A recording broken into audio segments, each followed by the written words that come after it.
So when I'm setting up the GUI, I say, hey, item field, whenever your text changes, if I don't have a model, forget it. I'm not hooked up to anybody. Otherwise, set the description to the text from the text field. So exactly what we said we're going to do, right? Now here's a pattern that you're going to see in pretty much every set model.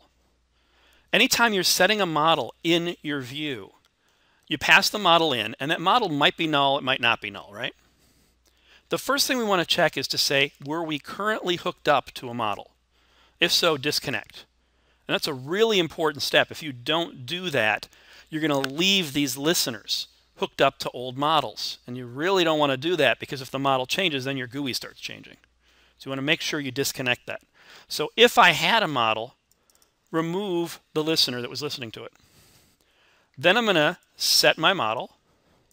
And then if the current model is not null, hook up my listener. Fairly simple, right?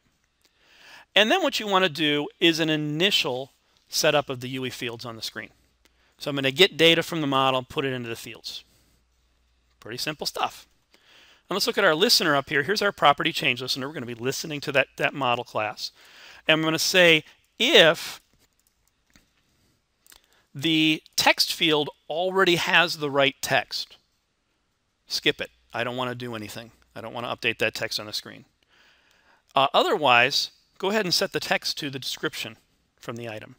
So I'll just set that text field on the screen. So that's all this guy is doing. A very simple little class here. Very, very single-minded. I'm going to display and manage a single to-do item on the screen. Now to test him out, I created a little UI test class here. And what I'm going to do in here is create 4 of those to-do views.